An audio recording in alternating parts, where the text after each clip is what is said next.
శ్రీ మహాగణాధిపతయే నమః. ఐం మహాసరస్వత్యే నమః. శ్రీ లలితాంబికాదేవ్యే నమః. రాశిఫలాల కార్యక్రమంలో భాగంగా ప్రతి మాసము కూడా 12 రాసుల వాళ్లకు ఎలా ఉంటుంది ఏమిటి అనేటువంటిది తెలియజేస్తూ ఉన్నాము.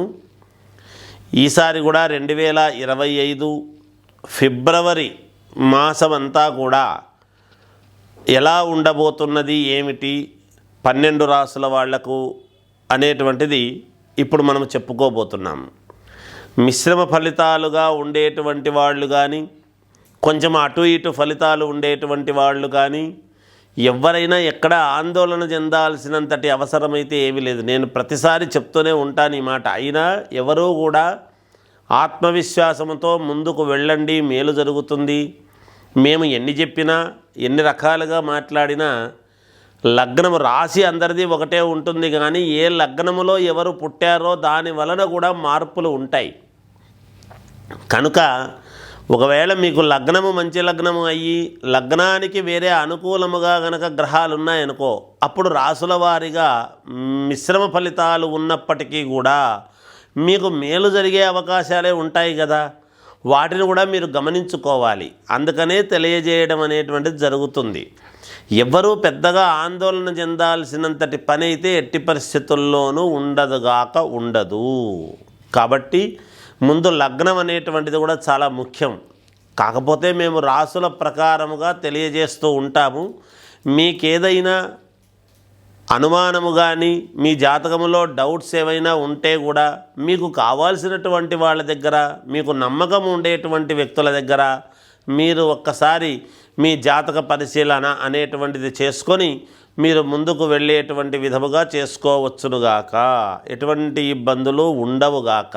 సహజముగా అందరూ బాగుండాలి అనేటువంటి దానికే చెప్తాం ఎప్పుడూ కూడా. అందుకని ఏది ఏమైనా వ్యక్తిగత జాతక పరిశీలన అనేటువంటిది చాలా అవసరము ప్రతి వాళ్లకు అనేటువంటిది తెలియజేస్తూ, మేషరాశి వారికి ఈ ఫిబ్రవరి మాసం అంతా కూడా ఎలా ఉంటుంది అంటే మిశ్రమ ఫలితాలు గోచరిస్తూ ఉన్నాయి. అయితే పాత మిత్రులను కలుసుకుంటారు. వినోద కార్యక్రమాలలో పాల్గొనడం లాంటివి జరగవచ్చును. బంధుమిత్రుల యొక్క సమాగమనం అనేటువంటిది, బంధుమిత్రులు వాళ్ళందరూ కూడా రావటం అనేటువంటిది ఆనందముగా కలిగించిన కొంచెం ఖర్చులు కూడా ఉంటాయి కదా, మరి అవి కూడా ఉంటాయి. వ్యాపారపరంగా ఆశించినంతటి లాభాలు అనేటువంటివి మామూలుగా జనరల్గా రావాల్సినటువంటి లాభాలు అందుకుంటారు, కానీ ఎక్కువగా లాభాలు రావాలి అని అనుకుంటే మాత్రము కొంచెము ఉండకపోవచ్చును అనేటువంటిది తెలియజేస్తూ ఉన్నాను. ఉద్యోగములో అధికారుల యొక్క అనుగ్రహముతో పదోన్నతులు పొందడము లాంటివి కూడా ఉంటాయి. అంటే మిశ్రమ ఫలితాలు అంటే మరి కొన్ని బాగుండడము, ఒకటి బాగలేకపోవడము సహజం. పదోన్నతులు అనేటువంటివి జరుగుతాయి గాక. అలాగే చేపట్టినటువంటి కార్యక్రమాలు కొంతవరకు విజయవంతముగానే పూర్తి చేసుకోగలుగుతారు. అన్నీ పూర్తి చేసుకుంటారు అనేటువంటిది ఉండదు, కానీ కొంతవరకు అయితే పూర్తి చేసుకోవడం జరుగుతుంది. వృత్తి వ్యాపారాలు చేసుకునేటువంటి వాళ్ళు బాగానే రాణింపు ఉంటుంది. ఆర్థిక పరంగా కొంత అనుకూలవంతమైనటువంటి వాతావరణముగానే ఉంటుంది. ఇబ్బందులేమీ ఉండవు. సమాజంలో ప్రముఖులతో పరిచయాలు లాంటివి పెరిగేటువంటి అవకాశము ఉన్నది, కానీ మాట్లాడేటప్పుడు జాగ్రత్తగా మాట్లాడండి, మేలు జరుగుతుంది. ఉద్యోగుల నుండి వ్యతిరేకత అనేటువంటిది రావచ్చును. మీ దగ్గర పనిచేసేటువంటి వాళ్ళు కానీ, లేదా మీ కింద పనిచేసేటువంటి వాళ్ళు కానీ అలా కొంచెం వ్యతిరేకత అనేటువంటిది పెరుగుతుంది. దూర ప్రయాణాలు అనేటువంటివి వీలైనంత వరకు వాయిదా వేసుకుంటే మీకు యోగదాయకముగా ఉంటుంది గాక. ఆదాయానికి మించినటువంటి ఖర్చులు అనేటువంటివి ఉంటాయి ఈ మాసంలో మీకు. కొంచెం అంటే సంపాదించింది ఏమిటబ్బా సంపాదిస్తున్నాము కానీ ఎక్కువ ఖర్చులు అవుతున్నాయే మనకు, ఎలాగబ్బా అనేటువంటి మాట ఉండవచ్చును. విద్యార్థులు బాగా శ్రమపడి చదవాల్సినటువంటి అవసరము ఉంటుంది. రాజకీయాలలో ఉండేటువంటి వాళ్ళు కానీ కొంచెము జాగ్రత్తగా అడుగులు వేయండి, ఆచితూచి అడుగులు వేయండి, మేలు జరుగుతుంది. ఇంకా సినిమా రంగంలో ఉండేటువంటి వాళ్లకు చిన్న చిన్నపాటి ఇబ్బందులు అనేటువంటివి ఉండి వాటిని అధిగమించేటువంటి విధానముగానే మీరు ఉంటారుగాక. ఎటువంటి ఇబ్బందులు ఉండవు, కానీ దరిదాపులుగా దగ్గరికి వచ్చి ఆ ఇబ్బందులు వాటంతట అవే తొలగిపోయేటువంటి దానికి మార్గము ఏర్పడుతుంది అనేటువంటిది తెలియజేస్తున్నాను. జయోస్తు. శ్రీ మహాగణాధిపతయే నమః. ఐం మహాసరస్వత్యే నమః. శ్రీ లలితాంబికాదేవియే నమః. ఇప్పుడు నేను చెప్పబోయేది ఒక స్పెషల్ కంటెంట్. ఇది రాశిఫలాల దాంట్లోకి కలపకుండా వేరుగా వేయవలసినటువంటి అవసరము ఉంటుంది. ఎడిటింగ్ చేసేటప్పుడు జాగ్రత్తగా చూసుకోండి. శ్రీ పంచమి సందర్భముగా అంటే ఫిబ్రవరి 3వ తారీఖు శ్రీ పంచమి అని వస్తూ ఉన్నది. ఏమిటి శ్రీ పంచమి యొక్క గొప్పతనము అంటే అమ్మవారి యొక్క పుట్టినరోజు, సరస్వతి అమ్మవారి యొక్క పుట్టినరోజు శ్రీ పంచమి అని వస్తున్నది.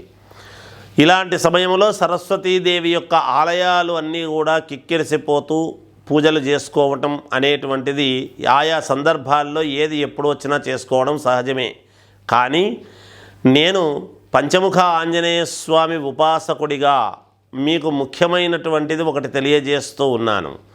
పంచముఖ ఆంజనేయ స్వామి నవవ్యాకరణ పండితుడు, సూర్యభగవానుడి దగ్గర నేర్చుకున్నటువంటి వాడు కనుక ఆంజనేయ స్వామి అనుగ్రహముతో ఈరోజు ఈ శ్రీపంచమి రోజు అనేటువంటి రోజు అంటే 3వ తారీఖు సోమవారము నాడు ఫిబ్రవరి, ఆ రోజు ఉదయము 9:30 నుండి సాయంకాలం వరకు కూడా నేను ఒక సరస్వతి అమ్మవారి యాగం అనేటువంటిది చేయటము జరుగుతూ ఉన్నది. ఈ యాగములు దేనికి కారణం ఏమిటంటే విద్యార్థులకు చదువు బాగా రావటానికి, ఇంకా మొండితనము, మాట వినకపోవటము చిన్నపిల్లలలో కొంతమందిలో ఉంటుంది, మూర్ఖత్వము ఇవన్నీ ఉంటాయి. అవన్నీ పోవటానికి, ఎగ్జామ్స్ బాగా రాయటానికి కానీ, బుద్ధి సక్రమముగా పని చేయుటకు, వీటన్నిటికీ దృష్టిలో పెట్టుకొని ఒక సరస్వతి మహాయాగం అనేటువంటిది ఒకటి చేయడం జరుగుతూ ఉన్నది. దీంట్లో మీ గోత్రాలు, మీ పిల్లల పేర్లు అవన్నీ ఇచ్చి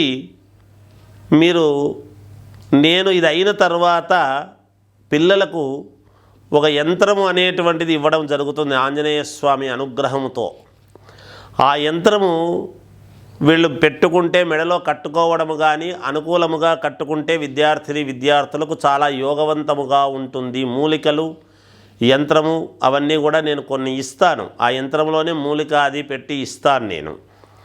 ఏమవుతుంది అంటే మీరు చూడండి, ఎక్కడైనా కొంచెం ఆరోగ్యం బాగలేదు అంటే అంతరాలు అవి ఇస్తూ ఉంటారు. అలాంటివి కాకుండా ఇది ఇంకా మహాద్భుతమైనటువంటిది. ఆంజనేయ స్వామి ఉపాసన బలముతో ఇస్తూ ఉండేటువంటిది ఇది.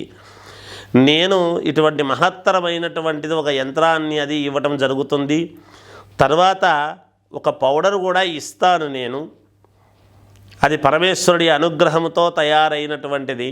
అది తేనెలో అలా అనుకొని రోజు ఉదయాన్నే మీ పిల్లలకు ఇద్దరుగాక 100% పంచముఖాంజనేయ స్వామి అనుగ్రహముతో, అమ్మవారి అనుగ్రహముతో, లలితాంబికాదేవి యొక్క ఉపాసకుడిగా, పంచముఖాంజనేయ స్వామి ఉపాసకుడిగా నాకున్నటువంటి దైవ బలముతో నేను ఇవ్వడం జరుగుతూ ఉన్నది. ఖచ్చితముగా 100% మేలు జరుగుతుంది అనేటువంటిది నాకు తెలుసు, మీకు కూడా తెలుస్తుంది గాక. ఇది అంతా కూడా ఎక్కడ ఏమి అనేటువంటిది షామీరుపేటకు అతి దగ్గర సమీపములో ఒక ఫామ్ హౌస్లో అద్భుతమైనటువంటిది ఒక మహోన్నతమైనటువంటి స్థలంలో చేస్తూ ఉన్నాను. పూర్వీకులందరూ కూడా అక్కడ తపస్సు చేసినటువంటి స్థలం ఒకటి ఉన్నది, అక్కడ చేస్తూ ఉన్నాను. ఆ వివరాలన్నీ కూడా మీకు ఫోన్లో చేస్తే ఫోన్ ద్వారా తెలియజేయడం జరుగుతుంది. మళ్ళీ మీరు అనుకూలం ఎవరైతే ముందుగా పేర్లు ఇస్తారో వాళ్లకు మేము పంపించడం జరుగుతుంది. అదంతా కూడా అడ్రస్ అది. అక్కడికి మీరు అందరూ తప్పకుండా రావచ్చును. వచ్చి మీకు కావలసినటువంటి విధముగా మీ పిల్లలకు అవి తీసుకొని వెళ్ళవలసినదిగా తెలియజేస్తున్నాను. ఈ అవకాశాన్ని అందరూ సద్వినియోగం చేసుకుంటారని తెలియజేస్తూ జయోస్తు.